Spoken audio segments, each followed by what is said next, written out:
Fuerte y claro, Bien, sí. sí, señor, bien. Bueno, no voy a hablar tan duro porque eh, estoy incapacitado, estoy enfermo.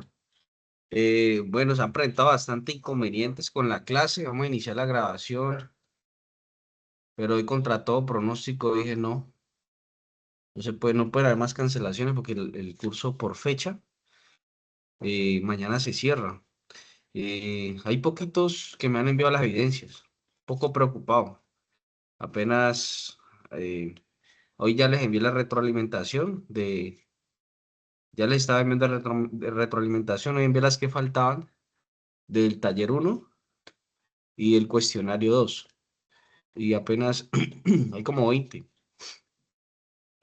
personas y el curso son 60 de participación, pero bueno, eh, los que estamos y los que están comprometidos, pues esos son los que finalmente se certificarán. Eh, Se nos presentó varios problemas, se me cruzó con otra clase, no tenía, se me pasó, la programación se me trocó y ese curso sí tenía que darlo más urgente porque se cerraba más rápido y, eh, y se nos fue la energía por acá. Bueno, acá estamos cerca del Cauca y en el Cauca pues está un poco delicado el tema, no sé si han visto noticias. Florida Valle es el último municipio del Valle del Cauca, aquí estamos a minutos del Cauca. Y en el Cauca, pues el orden público por estos días ha estado un poco complicado. Ya se fue la energía, volvió y se fue. Y luego apareció que habían puesto unos cilindros bombas en la carretera. Entonces, un poco complicado ayer con el fluido eléctrico. Pero bueno, hoy sí estamos. Gracias a Dios por los que estamos. Eh, por ahí vi que vieron el video, por ahí vi que comentaron también en el canal de YouTube respecto al video. No les he respondido, más a la mañana les respondo. Tengo, estaba volteando, hoy estuve en la clínica, pero bueno. Eh, Perdón. Vamos entonces a la actividad 4 sin más preámbulos. Estamos grabando para efectos de evidencia y que los compañeros que me escribieron varios por el interno que no pueden estar por razones laborales puedan ver la clase más tarde o mañana.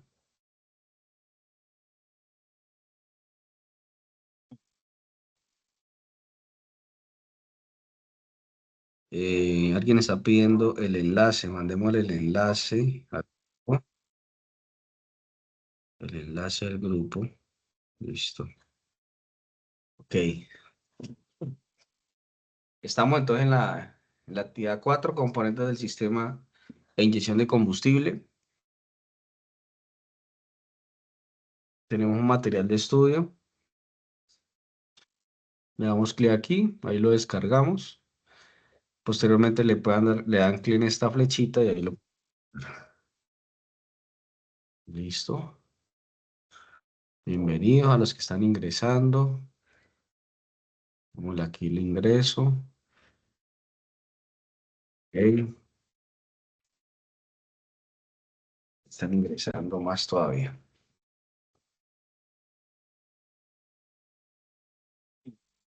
Entonces, ya estamos aquí en el material de estudio, diagnóstico y reparación de fallas del sistema de inyección electrónica a gasolina. Tenemos un diagrama donde nos muestra un esquema a grosso modo de lo que es el sistema de inyección electrónica a gasolina. Este que ustedes ven aquí es el EVAP. Es un sistema eh, que es una tecnología bien interesante porque es que la gasolina es altamente volátil. ¿Qué significa altamente volátil? Que pasa muy fácil de estado líquido a estado gaseoso. Por eso, si usted deja en un tarrito, deja gasolina y al rato vuelve, usted va a decir, ay, ¿quién se me llevó la gasolina? No, nadie se la llevó. Es que se evapora muy fácil.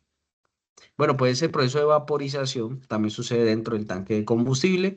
Entonces, para evitar que el tanque se infle, porque el tanque, recuerden que los tanques de hoy en día son de polímero, un plástico de alta densidad, alta resistencia, y ese polímero pues trae muchas ventajas, no se oxida. Pues lo que pasaba con los tanques de metálicos o lo que pasa con los tanques de las motos, se oxida mucho. Pero sí se infla con la presión debido a los gases de la gasolina. Entonces, este sistema de EVAP, de vaporizaciones, permite canalizar todos esos vapores hacia este tanque negro. Este tanque negro internamente trae carbón activo, es como carbón en forma de pepitas muy pequeñas. ¿Y qué hace el carbón? El carbón lo que hace es retener la gasolina, ¿sí? La concentra y tiene la entrada que viene desde el tanque y tiene una salida hacia el múltiple de admisión. El caso que de pronto requiera mucha potencia al motor, por ejemplo, cuando vamos a adelantar.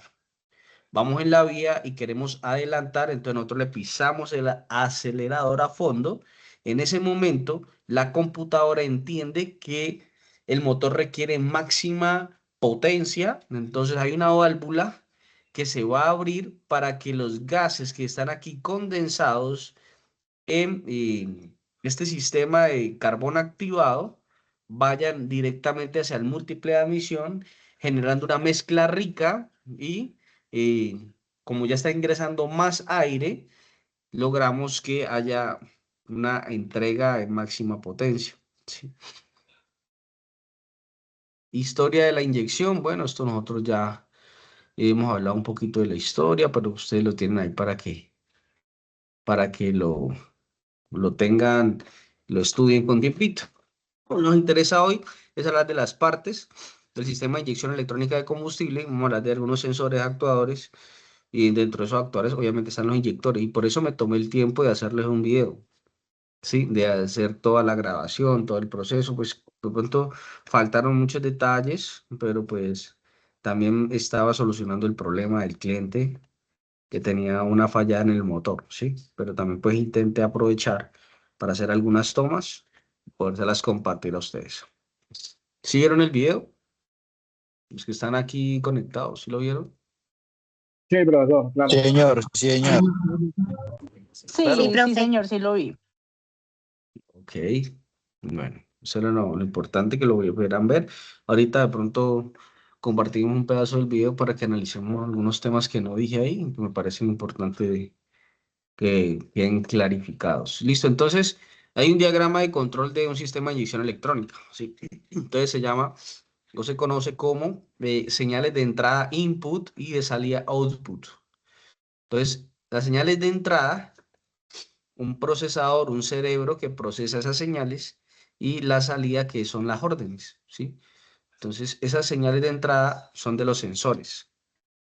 El vehículo trae muchos sensores.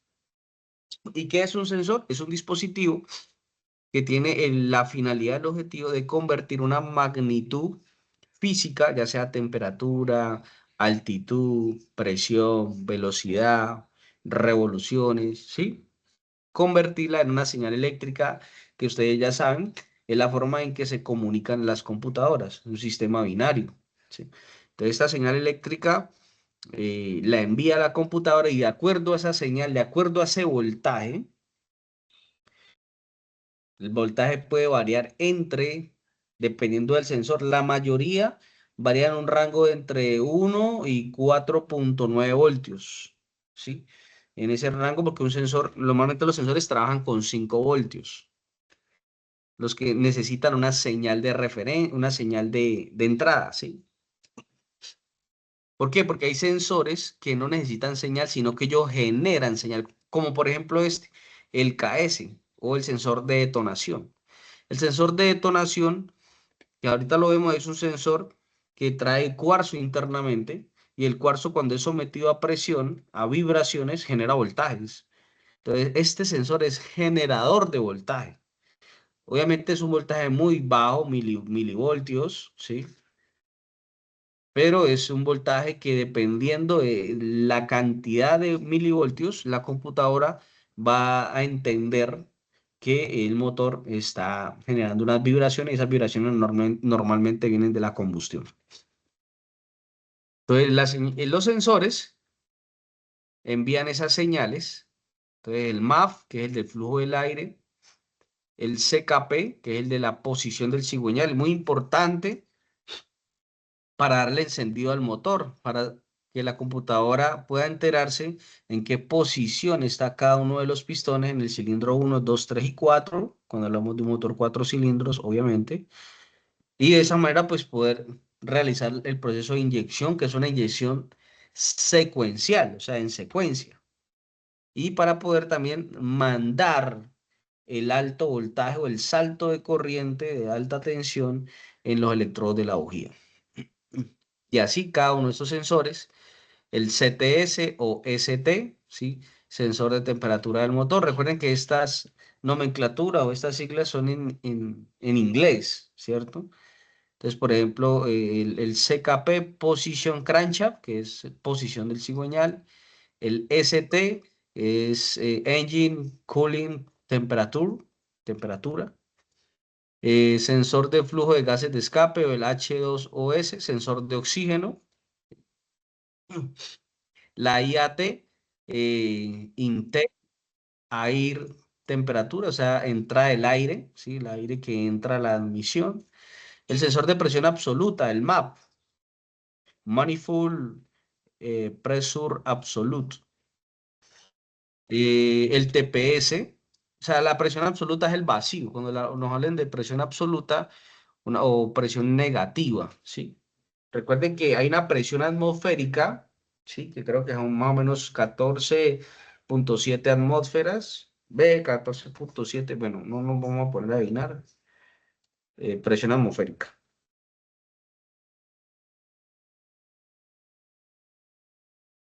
La medida. ¿Cuánto es una atmósfera? Una atmósfera son 100. ¿Dónde hay más medidas de atmósferas?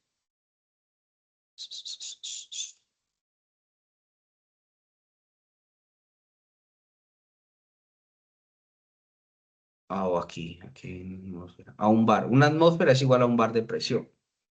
¿Sí? 1.0, bueno, casi aproximado a 1, ¿sí? Es una atmósfera, esa es la presión que estamos aquí en el aire, ¿sí? Pero cuando el motor empieza a girar, o sea, cuando el pistón desciende en su carrera de admisión, el motor genera un vacío o una depresión o una presión negativa. Entonces, el sensor MAP de presión absoluta es el encargado de medir ese vacío del motor. Y es más, dependiendo del vacío del motor, yo puedo determinar si el motor tiene los anillos o tiene los cilindros en óptimas condiciones o si los anillos están en mal estado o si los cilindros están en mal estado. ¿Por qué? Porque cuando esas piezas están en mal estado, la succión, el vacío, no es el mismo, pierde capacidad. Entonces, por obvias razones, el motor no va a funcionar correctamente.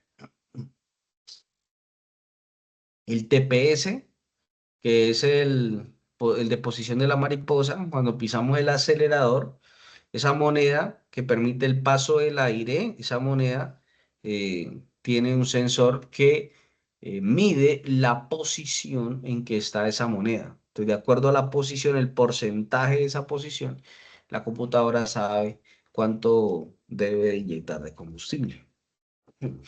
BCS, Speed Sensor Velocity, sensor de velocidad, no, Speed Sensor Vehicle, sensor de velocidad del vehículo. Este sensor normalmente ya en los vehículos van las 4 ruedas. Y van las 4 ruedas, ¿por qué? Porque ya la mayoría de vehículos nuevos vienen con equipamiento de sistema ABS. Y el ABS necesita la señal independiente de cada rueda para estar monitoreando en todo terreno la velocidad independiente de cada rueda, ¿sí? Para evitar que se derrape, porque finalmente eso es lo que hace el ABS, ¿sí? Un sistema antibloqueo de frenado, para evitar que la rueda se bloquee y derrape. El KS sensor, que es un sensor de detonación, que es el que convierte las vibraciones generadas por la detonación o por la combustión en señales eléctricas. ¿Para qué? Para que la computadora con esa señal pueda determinar si adelanta o atrasa un poco la chispa. Estos son los sensores de entrada, como los más conocidos. Pueden haber más, claro, más específicamente con sensores o vehículos gama alta, ¿no? Pueden haber más sensores. Pero pues, bueno, aquí por ejemplo me faltó el sensor, que no lo traen todos, que es el sensor CMP, Crankshaft Position, que es el sensor de posición del eje de levas. Pero todos no lo traen. Démosle la entrada aquí a Dani. Démosle la entrada a Dani, listo. Entonces esas señales de entrada las procesa la computadora y de acuerdo a esos procesos, mire todas las variables que tiene en cuenta, ¿sí? De acuerdo a todas estas variables, ¿sabe para qué es? Para mirar, sobre todo, cuándo va a activar la bomba de combustible, ¿sí? Y cuándo va a activar el módulo de encendido, las bobinas, o sea, para el salto de la chispa. Hay una EGR, que es la recirculación de gases de escape. Les estaba contando que se utiliza mucho ese sistema en motores diésel. Recircula los gases de escape, como su nombre lo dice. Cuando los gases salen por el exhausto, una pequeña porción la va a retornar a la cámara de combustión y este retorno de esos gases ya quemados, que tienen todavía un porcentaje bajo de hidrocarburos, pero que tiene también monóxido de carbono, genera que la mezcla nueva que se va a quemar se empobrezca. ¿Para qué? Para bajar la alta temperatura de la cámara y de esa manera evitar la formación de los NOx o de los óxidos de nitrógeno. El solenoide inyector de combustible, este es el más importante de todos. Todos estos sensores es para esto. Esto es el más importante y es para, de cierta manera, la computadora determinar cuál va a ser el ancho de pulso del inyector.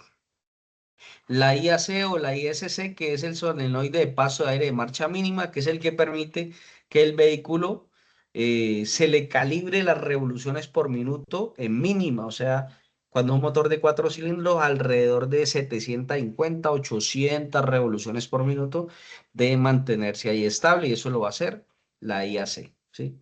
Intact Air Control, control de entrada del aire. Solenoide de purga del canister. Ese elemento es el que le estaba hablando ahorita, ¿sí? El canister, que es el que tiene el carbón activado.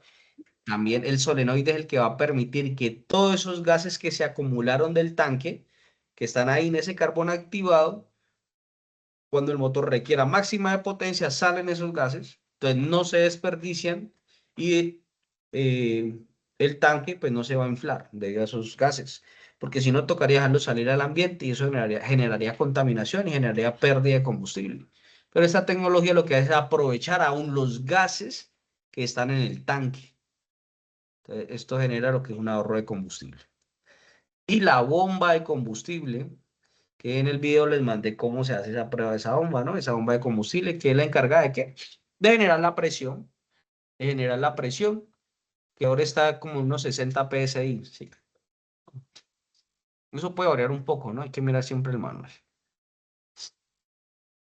Entonces, esta ECU, que es la unidad de control electrónica internamente, pues tiene sus procesos, ¿sí? Tiene sus, algunos le conocen como centralita, como módulo, como computadora, como ECU, como ICU, como módulo principal, ¿sí? El cerebro de la computadora internamente tiene microprocesadores, componentes electrónicos, como transistores de potencia, condensadores, diodos. Eso nosotros lo vimos en la primera clase, ¿cierto? Primera, segunda clase, donde hablábamos de varios componentes. Estos componentes básicamente están construidos con semiconductores. Nosotros hablamos en la clase de que habían conductores, o bueno, si no lo hablamos, pues aquí aprovecho para decirles, ¿sí? Hay conductores y hay aislantes, ¿cierto? ¿Cuál creen ustedes que es el mejor conductor del mundo? Y conductor no de bus, ¿no? Sino de electricidad. ¿Cuál es el mejor conductor del mundo? ¿Cuáles creen ustedes que es? El El cobre. oro. El cobre. El oro. Vamos a sorprendernos. El cobre, el cobre. El aluminio. Ya. Tabla de conductores de electricidad. El diamante.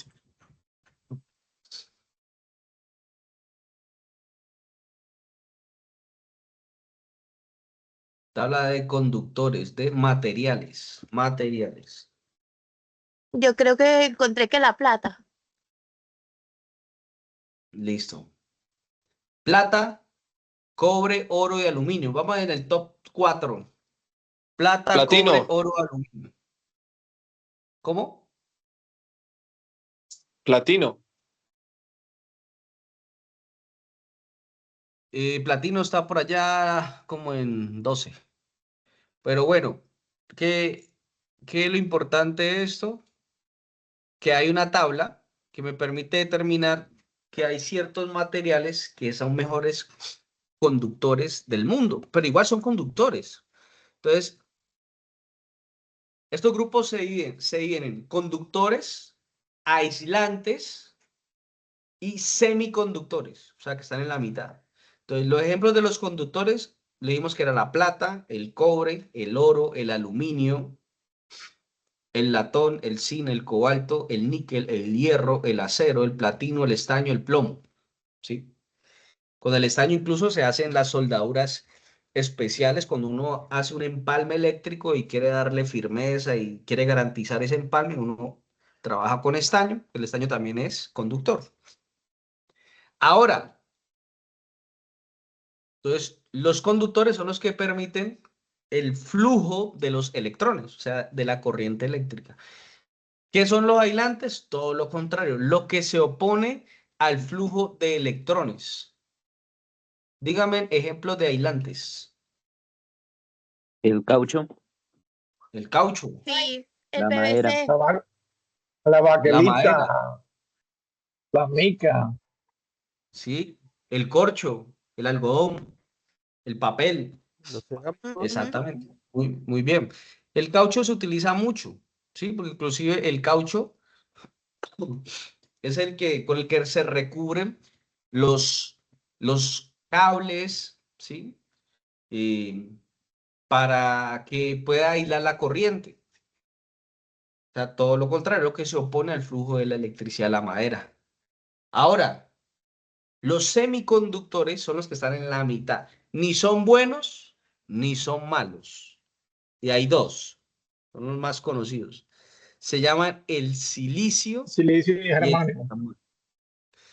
Eso es lo que he conocido también como las tierras raras. Por eso ustedes han visto últimamente que hay una guerra en Ucrania y que Rusia quiere invadir a Ucrania y que China quiere quedarse con Taiwán, porque es que nosotros queremos liberar a, a los taiwaneses y nosotros queremos liberar a Ucrania de la opresión. No, no es eso. Lo que pasa es que hay un interés de estos materiales, de estas tierras raras. Y estas tierras raras son el silicio y el germanio, que son materiales que se extraen del planeta Tierra, de esta Tierra, y como son recursos naturales, es como el oro, y como la plata y como todo, que es limitado.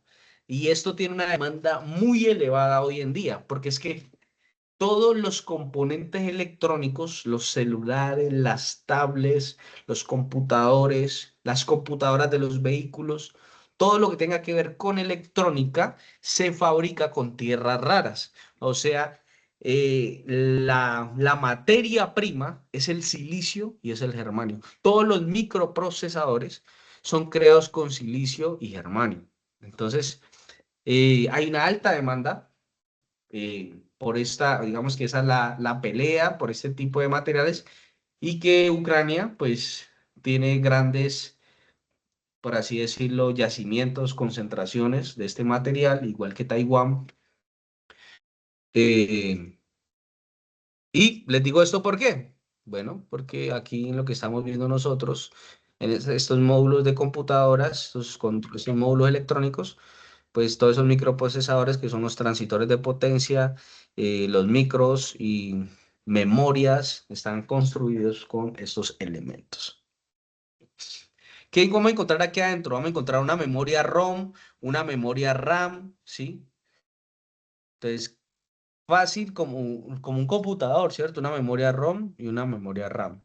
La ROM es de almacenamiento permanente y la RAM es almacenamiento temporal o volátil. O sea que aquí se va a grabar información como la del reloj, por ejemplo, ¿sí? En la RAM. ¿Qué quiere decir? Que si usted le desconecta la batería, ¿qué va a pasar con la hora? Se desaparece. ¿Por qué? Porque la hora se almacena en la memoria RAM. Pero información, por ejemplo, como el ancho de pulso máximo del inyector, o sea, cuánto es lo máximo que va en inyector abierto, eso ya está grabado, ¿sí? Directamente en la memoria ROM. Y eso, por más que ustedes conecten la computadora, esa información no se desaparece de ahí. Eso está ya grabado internamente en esa memoria y aunque ustedes conecten la batería, la información no se pierde. Es una memoria permanente.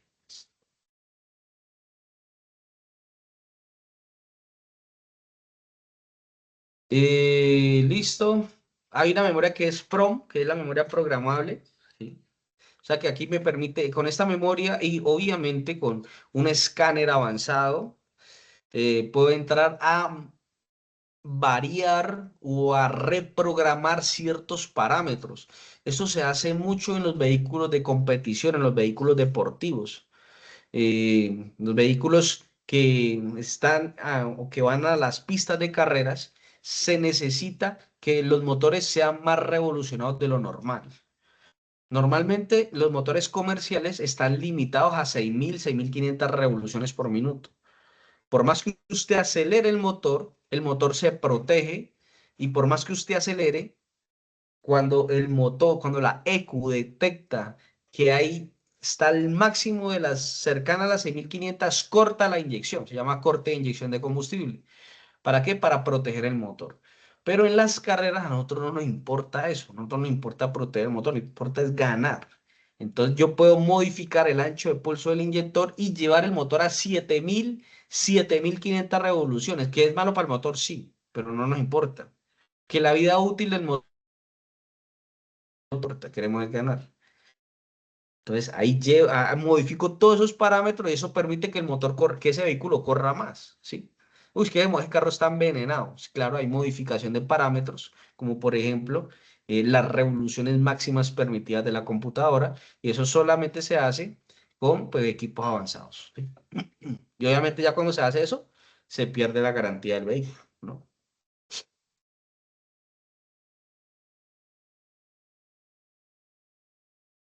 Sistema de combustible. Dos temas importantes en este sistema de combustible, que es que la potencia del motor depende en gran medida de la cantidad de combustible quemado dentro del cilindro. Dos factores que influyen o controlan cuánto combustible se alimenta es la presión de combustible y el tiempo en que el inyector permanezca abierto. Tiempo de inyección, lo que estábamos hablando ahorita, ¿cierto? Entonces, la bomba de combustible trabaja con 12 voltios, porque normalmente los actuadores, recuerden que la bomba de combustible está en el grupo de los actuadores, o sea, los que reciben órdenes de la unidad de control electrónica. Es un actuador y normalmente todos los actuadores, a diferencia de los sensores, trabajan con 12 voltios. Entonces, esta bomba, que también se conoce como electrobomba de combustible, entonces trabaja con 12 voltios y la señal viene de la computadora, pero primero normalmente pasa por un relay, ¿no? Que aquí está muy simplificado, ¿no? Pero aquí en este tramo debe haber un relay. Nosotros lo vimos en el software de lectura, ¿cierto? Ahorita vemos otra vez cómo es que va conectado. Entonces, va conectado los 12 voltios, un negativo, y ahí ya con esto empieza a girar y va a generar los PSI o los bares de presión, que es la unidad de medida de la presión. Bueno, aquí aprovecho porque yo dije que les iba a compartir un video la otra vez y yo nunca los compartí. Bomba de gasolina. A ver si aparece de una vez y se los muestro. Nunca los compartí. Ah, aquí está. Miren los muchachos.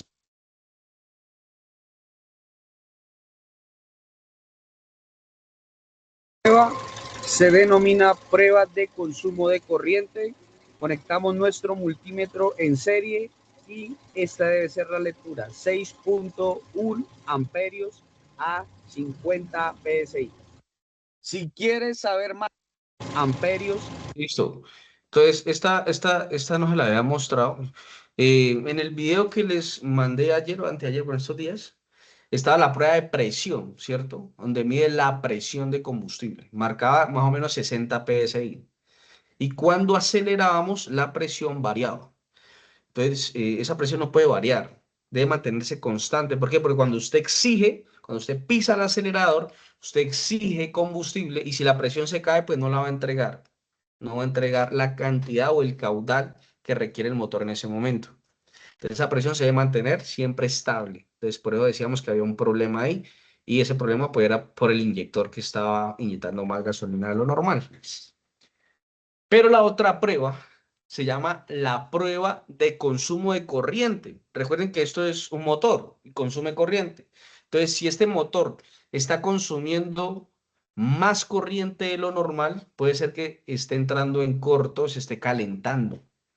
O si está consumiendo menos corriente, puede ser que se está aislando. Entonces, el manual dice que, por ejemplo, este motor, si esta bomba, esta especificación de esta bomba que creo que era de una tracker, debe estar más o menos entre los 6, 7 amperios, ¿sí? Entonces, ahí me quiere decir que la bomba está trabajando bien, ¿sí? Aquí estamos midiendo la corriente, recuerden, no es el voltaje, ¿no? Estamos midiendo la corriente, el consumo de corriente. Sigamos acá. Entonces,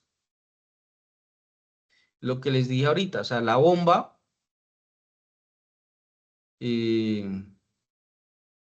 la computadora manda la señal a un relevador, aquí dice timer, pero prácticamente es un relay, ¿sí? Que es que me permite controlar altos consumos. ¿Por qué? Porque es que esta bobinita que ustedes ven aquí maneja miliamperios, o sea, por debajo de un amperio. Entonces permite que la computadora pueda controlar esos miliamperios, esos amperios tan bajitos. Pero este señor, este timer que se llama relay o relevador o relé, este sí controla altas corrientes. ¿Cuánto consumía esta bomba? 6 amperios. Este relay sí puede manejar esos 6 amperios. Estos relay manejan hasta 30 amperios. La computadora no podría manejar ese voltaje tan alto, esa corriente tan alta. ¿Por qué? Porque se quemaría. Entonces, por eso se utilizan los relevadores, que básicamente el relevador permite que con miliamperios yo pueda manejar altas corrientes, incluso hasta 30 amperios, que es como aproximadamente el rango de los relays de 12 voltios, de 12 voltios a 30 amperios, ¿sí?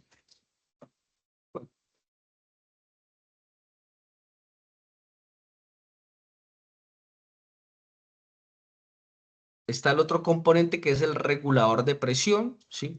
Este regulador pues va a ser el encargado de regular la presión. Cuando se nos caen las presiones también puede ser por culpa del regulador. Hay que entrar a analizar porque la presión cuando yo acelero se puede caer porque un inyector esté abierto o porque este regulador de presión también está en mal estado. Ahí ya nos toca entrar a mirar.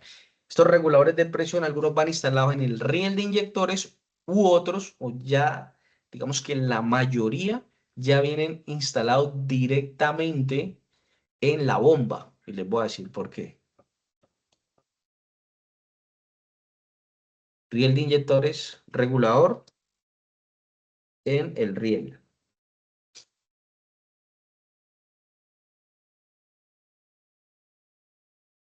Mire los dibujitos del regulador, ¿sí? Así más o menos, aquí hay un diagrama.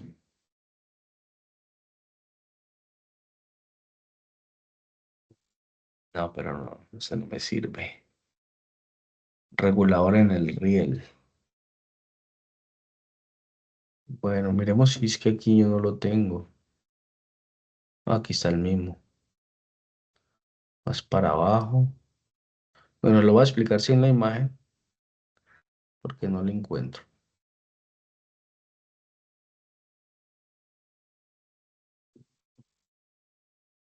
Regulador. Entonces, el regulador de presión, entonces viene la bomba, ¿no? La bomba succiona el combustible, pasa por el filtro y va hacia los inyectores. Pero como esta bomba está trabajando continuamente, es normal que pase la presión máxima permitida. O sea, estos inyectores nomás necesitan 60. Aquí dice de 0 a 100, ¿no? Ellos nomás necesitan, esto es muy genérico, ellos necesitan 60 PSI. Y digamos que la bomba genere 80 PSI, pues tengo que el restante de presión retornarlo. Entonces se llama eh, la manguera de retorno a través del regulador, retorna la presión hacia dónde. Es línea de retorno y esa línea va hacia el tanque nuevamente de combustible, ¿sí? El exceso de presión. Pero ¿qué pasó con este sistema? Nos dimos cuenta que cuando retornaba el combustible, pasa algo. Entre más usted transporte el combustible, o sea, más lo mueva, el combustible tiende a evaporarse, tiende a convertirse en gas, en vapor, ¿sí? Gasolina en forma de vapor. Entonces vamos a tener pérdidas. Entonces, ¿qué hicieron los ingenieros automotrices? No, vamos a quitar el regulador del riel y vamos a instalar directamente el regulador. Lo vamos a instalar directamente en la bomba. ¿Qué quiere decir? Que ya no necesitamos toda esta línea de retorno. O sea que incluso minimizamos en costos porque ya no necesitamos toda esta línea de retorno. Ya el regulador va instalado directamente en la bomba y la presión ya sale regulada. No necesita retorno porque el retorno lo hace aquí mismo la bomba, ¿sí? Esa es una de las innovaciones que hay en el sistema de inyección a gasolina. Entonces, ¿cómo funciona? Mírenlo aquí en este diagrama. Básicamente, el combustible, entrada de presión del colector de admisión, este regulador funciona con vacío. O sea que aquí va conectado, es una manguera de vacío, de succión. Cuando el motor succiona, entonces aquí hay un diafragma. Entonces, el diafragma se retrae, o sea, tiende a ir hacia arriba, ¿sí? Y cuando aquí entra la presión de combustible, dependiendo si es mucha, entonces vence la resistencia de este resorte y logra entrar en este segundo nivel y sale a retorno. Si la presión no es suficiente para vencer este riel, entonces la gasolina llega hasta aquí y ahí se almacena. Cuando ya la presión sube, entonces vence la resistencia a este muelle o este resorte y pasa hacia esta línea que es línea de retorno. Sí, básicamente así funciona. El inyector de combustible dijimos que funciona con pulsos. ¿Por qué? Porque el inyector no permanece siempre abierto. Funciona con pulsos. ¿Y ese pulso quién lo da? La computadora. Mírenlo, aquí está. La computadora controla el negativo, ¿sí?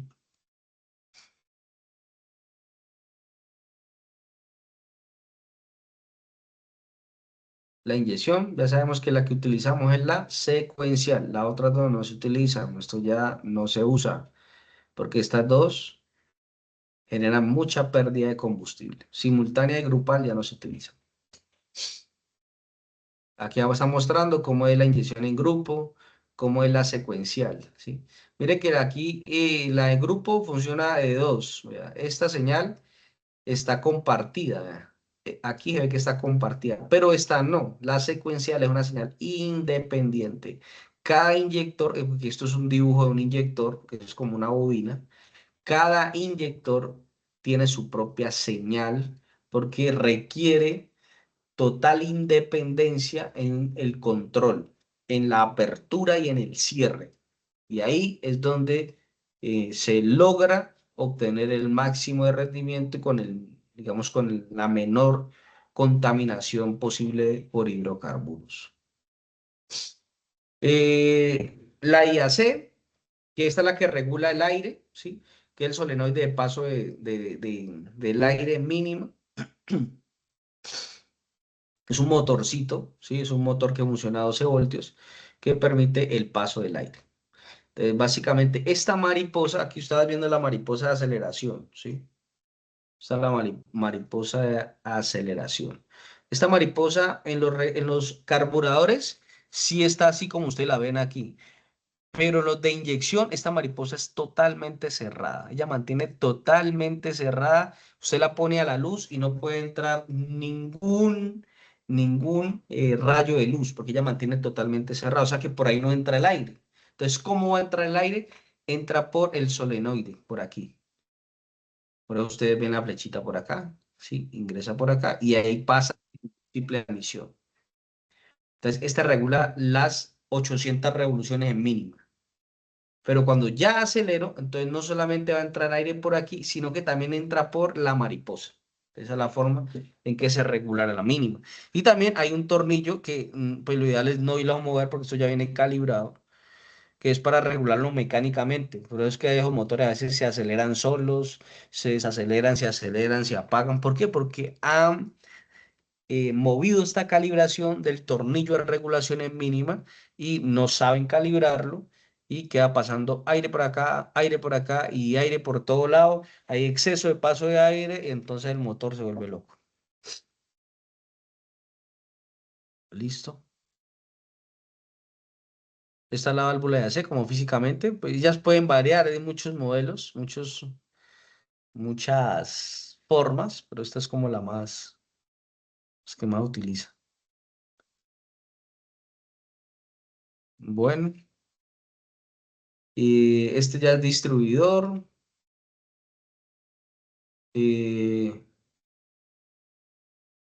Sensor CTS o termistor. Este sensor es el sensor de temperatura del anticongelante. Bueno, aquí no lo conocemos como anticongelante, pero aquí no tenemos temperatura bajo cero, pero en Estados Unidos el objetivo del refrigerante es que sea anticongelante, o sea que cuando la temperatura esté cercana a los cero, por debajo de cero, siga siendo líquido, porque si se convierte en sólido, se expande y rompe los bloques, los daña. Ese es el objetivo. Entonces, este sensor es termistor. ¿Qué es un termistor? Es un componente electrónico que varía su resistencia interna de acuerdo a la temperatura. Normalmente es de coeficiente térmico negativo, NTC. ¿Qué quiere decir? Que cuando la temperatura es baja, o sea, cuando estamos como a temperatura ambiente, digamos 25 grados, su resistencia es altísima. Y pasa todo lo contrario. Cuando el motor llega a temperatura de operación, o sea, 89, 90 grados, su resistencia disminuye. Entonces, esa variación de la resistencia la toma la computadora y de acuerdo a esa variación, entonces determina a qué. Pero es que ustedes ven aquí, está R2 como con una flechita así. Esa flechita indica que la resistencia varía, que no es una resistencia fija, sino que va a estar variando. De acuerdo a esa variación, la EQ determina a qué temperatura está el motor y le manda la señal al tablero de instrumentos y también le manda la señal eh, o toma la señal para poder inyectar combustible más o menos. Porque recuerden que cuando el motor está frío, es el momento donde más combustible inyecta. ¿Para qué? Para poder llevar el motor a temperatura de operación. Cuando ya llega a temperatura de operación, regula la inyección de combustible y las RPM se bajan un poco. Entonces, aquí hay un ejemplo de variación de resistencia. Entonces, cuando la temperatura está cercana a los 100 grados centígrados, la resistencia está entre 175 y 225 ohmios. Y así sucesivamente hasta cuando, digamos, esté bajo cero o cercano a los 0 grados, que eso sucede en Europa, en Estados Unidos, en las 4 estaciones, su resistencia, usted la va a medir, puede estar entre 5.000 y 6.500 ohmios. ¿Sí? Nuevamente nosotros la encontramos aquí como entre 2.000 y, sí, nuevamente, como este rango es como la temperatura de temperatura ambiente. Bueno, yo también tengo un video sobre eso. Ya, vale, pues cuidado. Vale, pues cuidado. Sensor temperatura motor.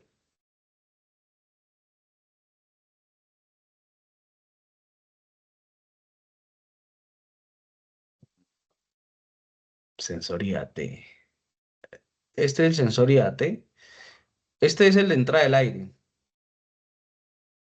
Este, aprovechemos que salió ahí. Este es el de entrada del aire. Ese que ustedes están cerrando ahí es el que va en el múltiple de admisión. Mire, está todo sucio.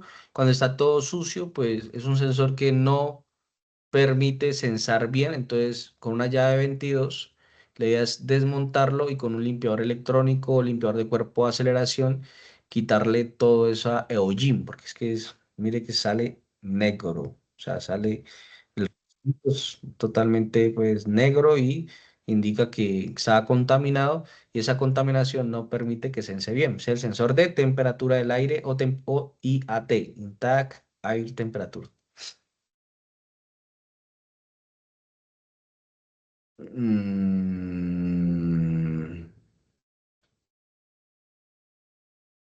Bueno, no salió el de temperatura de refrigerante.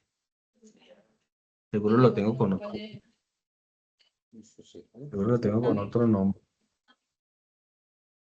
Seguro lo tengo con otro nombre. Bueno, ahorita lo busco y lo envío. Entonces, básicamente, así es como la computadora detecta esos valores, ¿sí? Ahí están todos los ejemplos. El de la posición de la mariposa, el famoso TPS. Por favor, apaguemos, silenciemos los micrófonos.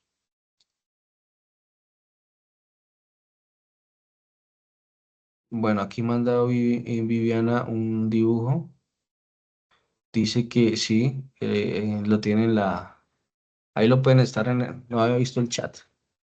Dice que el regulador de presión de la Duster 2018 y 2019 lo tiene en el riel de presión, ¿sí? O sea, esto es un sistema que ya está mandado a recoger. ¿Por qué? Porque el exceso de presión lo tiene que mandar de aquí. Imaginen, el motor está en la parte delantera normalmente. Debe haber una manguera de aquí hasta atrás, hasta el tanque. Entonces, toda esa conducción, todo ese transporte del combustible genera que en el camino se vaya vaporizando, ¿sí? Vaya forma de vapor, ¿sí? Forma de estado líquido a estado gaseoso. Y pues eso tiene que ir al canister. Y aunque se recupera y se usa, pues no es lo mismo porque pueden haber pérdidas. Muy bien, gracias Viviana por mandar esa información ahí.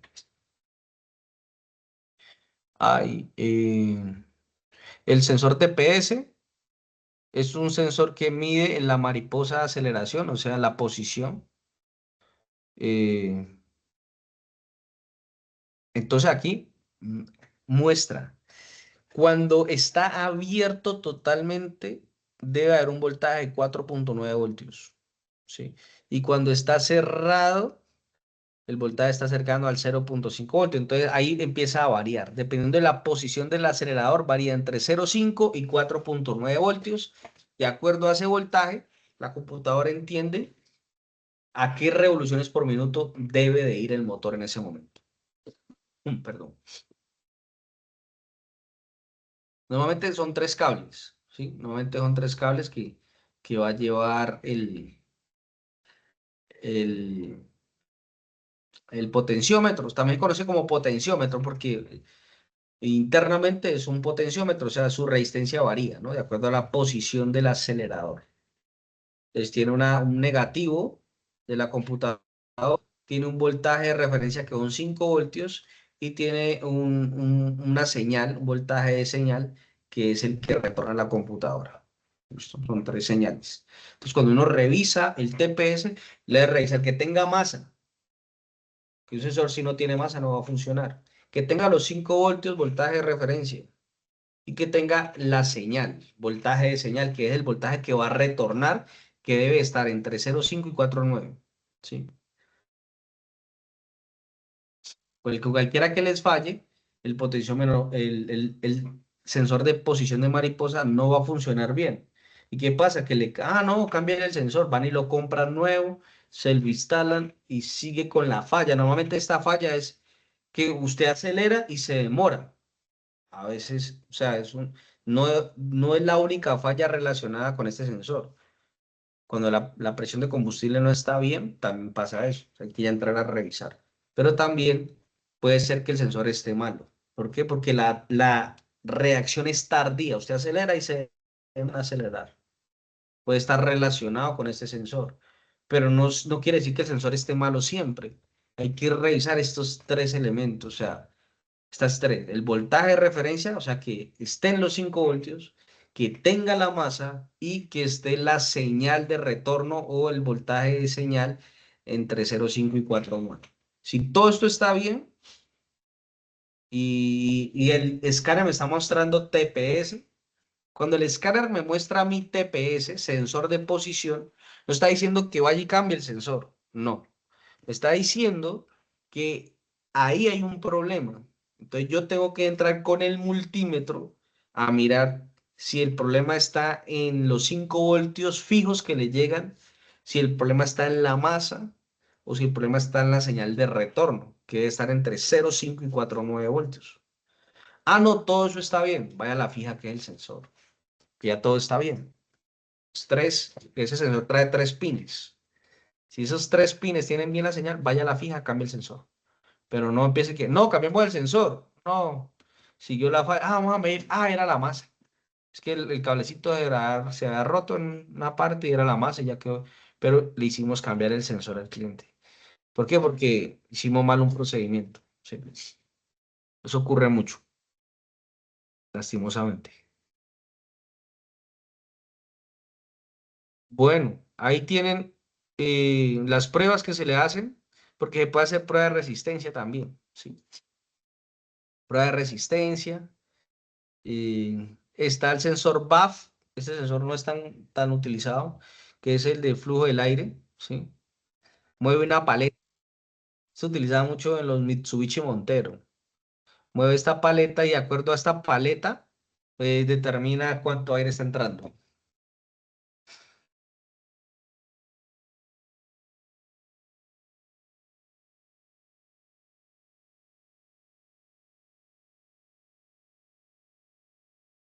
Bueno.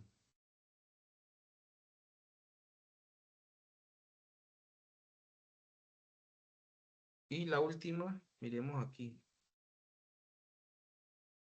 Vamos al simulador. Les voy a compartir un momentico lo del simulador. Quiero mostrarles algo.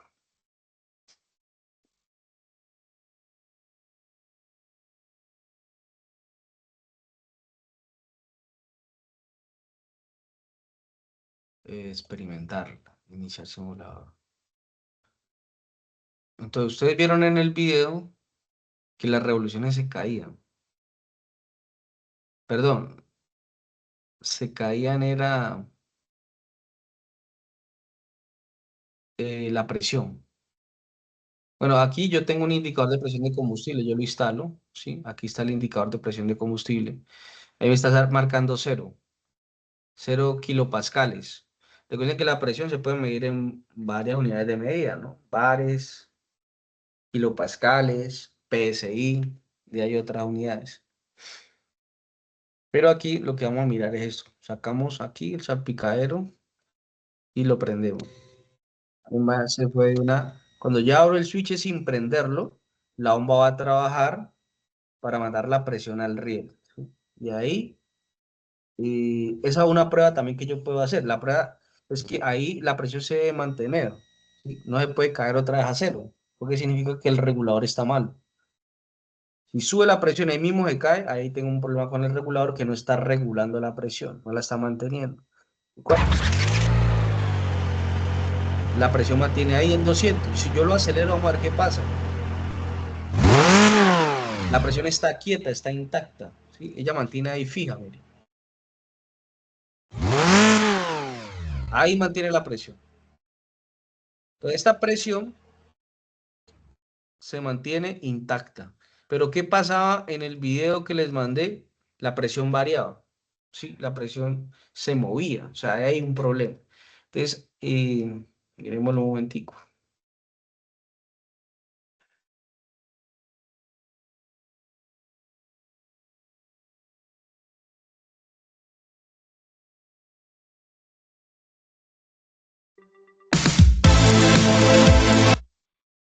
El último, este. Servidores públicos y contratistas de Colombia. ¿Imaginan poder especializarse? Está de color blanco, pero este está de color negro. Y la otra parte sale hacia Mire, el manómetro. mire cómo varía esa Vamos a, presión. vamos a volver a acelerar. Mire eso. No, es una locura. Si vieron cómo varía la presión, sí, ya es así. Ahí hay un problema. Y precisamente en la falladera, o sea, es como si está sincronizado con la falla del motor. Está sincronizado. Alguien me dijo, no, hay que revisar primero las bujías antes de revisar la presión de combustible. Bueno, eso depende.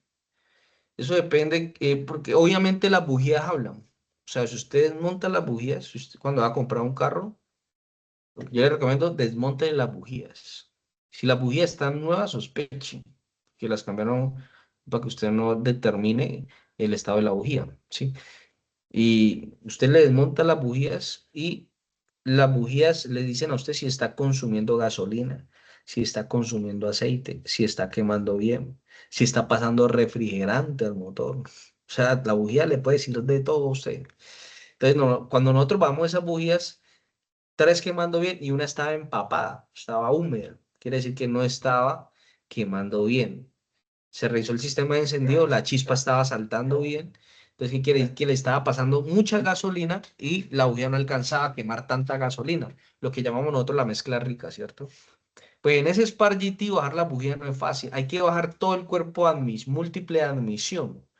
En otros vehículos es muy breve. Simplemente usted retira los capuchones de las bujías, utiliza una copa bujía 21 o 16 milímetros y la retira y ya. Pero en ese no, en ese hay que bajar cuerpo de aceleración, múltiple admisión, hay que retirar sensores, mangueras, hay que hacer un desarme para esa bujía. Entonces, es más fácil medir la presión de combustible. ¿Sí? Y además, como les dije, la falladera de un motor puede estar por sensores o por presión, hay que hacer pruebas. Entonces, por eso es importante tener las herramientas para poder hacer las pruebas.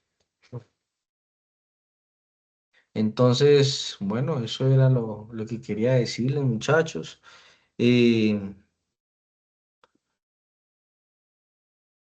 Aquí en el material también ustedes encuentran sobre los inyectores.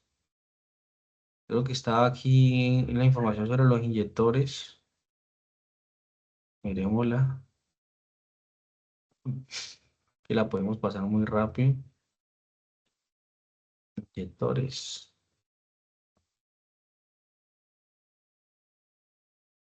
El inyector de gasolina. Vea, mire. Y aquí dice que entre 10 y 20 ohmios, mire. O sea, no sé quién, por eso que esto es muy genérico, no hay que mirar el manual. El inyector yo le hago la prueba. Bueno, lástima que no caí en cuenta hacerle la prueba de humeaje a ese inyector que cambiamos. Yo lo tengo ahí en el taller. De pronto estos días la hago y la envío. Y puede marcar bien. La prueba de humeaje puede marcar bien. ¿Sabe por qué?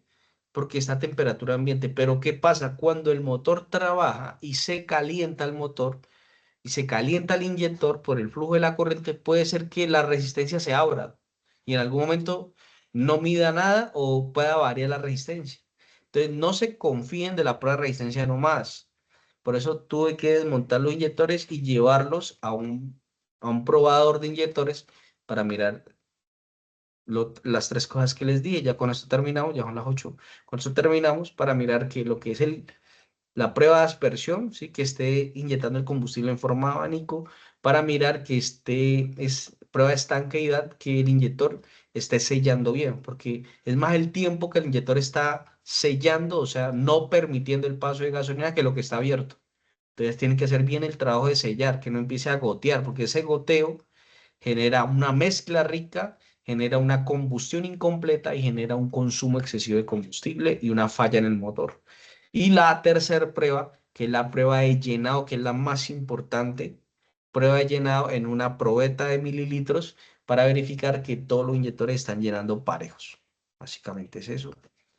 Y recuerdo entonces que tenemos un último taller, la evidencia 4.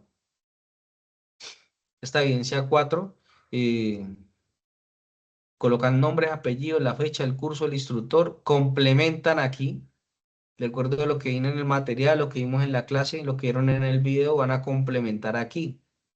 Dice, espacio, se encarga de enviar el combustible desde el tanque hacia el motor. Les voy a regalar esta. La bomba se encarga de enviar el combustible desde el tanque hacia el motor. Ahí les ayudé, pues, para que no me digan que no les ayudo. Y un resumen visual. ¿Qué quiere decir resumen visual? Pues de imágenes también, o sea, escrito y también adición de imágenes, ¿sí? Sobre lo que vimos en la sesión sincrónica. Eso es todo. Eso es todo, caballeros, damas y caballeros. Ahora, ¿alguna duda, alguna inquietud?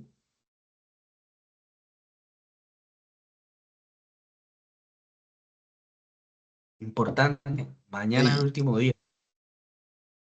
¿Listo? Mañana es el último día. Profesor, bendiciones, ¿cómo han pasado? Oiga, entré tarde a la clase por problemas de sistema, pero aquí estamos aprendiendo. Listo, Juan, no me preocupe, ahorita subo la grabación y se la ve. Profesor, gracias. Mucho gusto. Luis Carlos levantó la mano. Sí, ¿cómo están? Muy buenas noches para todos. Profe, una pregunta, lo que usted estaba hablando de la presión del aceite, pero en frío sí debe de subir o no.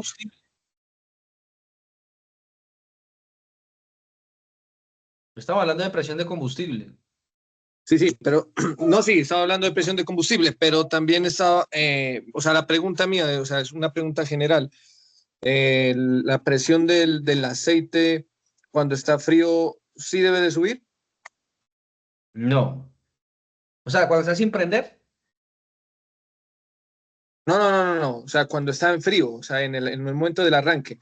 Es que me causó Sí, la claro. pregunta, me causó cuando usted me dijo que, exacto, la presión de los inyectores no debe de cambiar. Pero entonces dije, ve, la presión del aceite ese cuando está en frío sí sube y cuando ya empieza a temperatura operativa, él baja y se mantiene. Exactamente. Muy bien. Le voy a hablar de un Volvo. Estos días le tomamos la presión. Prendimos el motor y subió a 60 PSI. La presión de aceite inmediatamente usted lo prende, para 60 PSI. ¿Por qué baja? Porque el compañero nos dijo que la presión baja y efectivamente ya baja cuando llega a temperatura de operación. Porque el aceite, cuando llega a temperatura de 60, 70, 80 grados centígrados, el aceite tiende a ser menos viscoso, o sea, como más delgado, ¿sí? Entonces tiende a ser casi como agua y eso genera que el aceite pierda presión, ¿sí? Entonces pierde presión, es normal y cae a 40 en ese Volvo, ¿no? Cae a 40 y en 40 se sostiene. El manual dice que mínimo deben de haber 20 PSI, mínimo. ¿Por qué? Porque a medida que va habiendo desgaste, sobre todo en la casquetería del motor. La casquetería del motor es crucial para la presión del motor. Cuando la casquetería empieza a tener desgaste, entonces la presión empieza a bajar. ¿Por qué? Porque no hay retención, las holguras están demasiado amplias y se empieza a caer la presión del motor. Cuando ya está en una presión de 15 PSI, ya hay un motor que quiera reparar, más que ir a cambiar solamente la bomba, porque la presión está determinada también por la casquetería del motor. Entonces la respuesta es sí, sí debe dar una presión inmediata. Muchas gracias. Bueno, Luis. Bueno, ¿alguna otra duda? Profe, una preguntita. La bomba, 120 libras de presión, ¿cuánto es en PSI? 120 libras. Sí, señor, 120 libras de presión. En PSI, ¿cuánto sería? Lo que pasa es que los PSI son las libras. Lo que pasa es que la palabra ok. PSI es en inglés, Ajá. pero no libras. PSI significa, es pound square inch, es libras por pulgada cuadrada. Esa es la traducción en español. ¿Listo? Es lo mismo. Ajá. Ya, ya. O sea, los 60 libras es lo mínimo que debe tener la bomba. Hay un rango.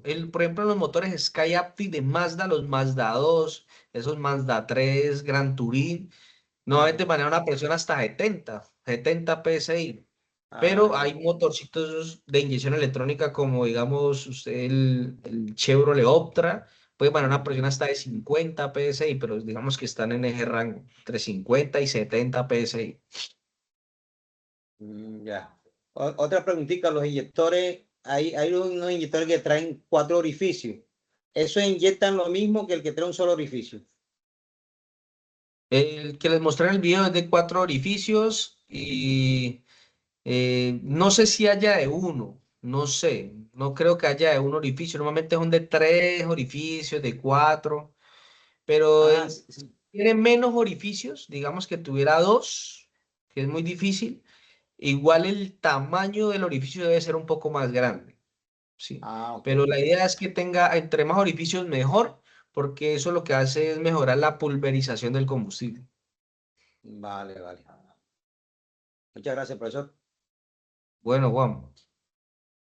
A ustedes muchísimas gracias por su compromiso con el curso. Pensamos que estamos en fiestas decembrinas, es complicada la asistencia, pero pues cuando a Sí, uno le profe. gusta el tema y uno quiere capacitarse, uno hace el Sí, señor. sacrificio y lo felicito. Claro. Ahí estamos pendientes de estar capacitándose uno y aprender. Y Muy bonito. listo.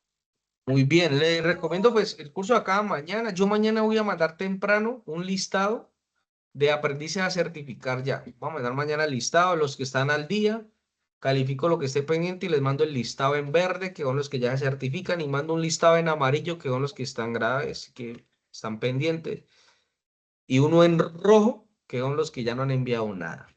Voy a mandar ese listado así, para que usted se busque y usted ya esté claro, porque de pronto usted está pensando, yo estoy al día, de pronto le falta algo. Estén pendientes del listado. Y aunque mañana termine el curso, les invito a que no se salgan del grupo, porque ahorita en febrero, si seguimos con el SENA, pues digo seguimos porque todavía no sé.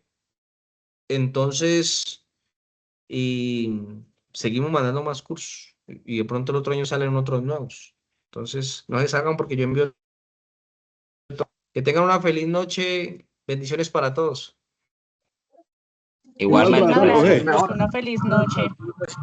Feliz noche, Una que se feliz mejore. Navidad y un feliz año, profe. Igualmente, feliz año, Gracias, bendiciones profe. para Gracias, todos. muchachos. Bendiciones. Para todos.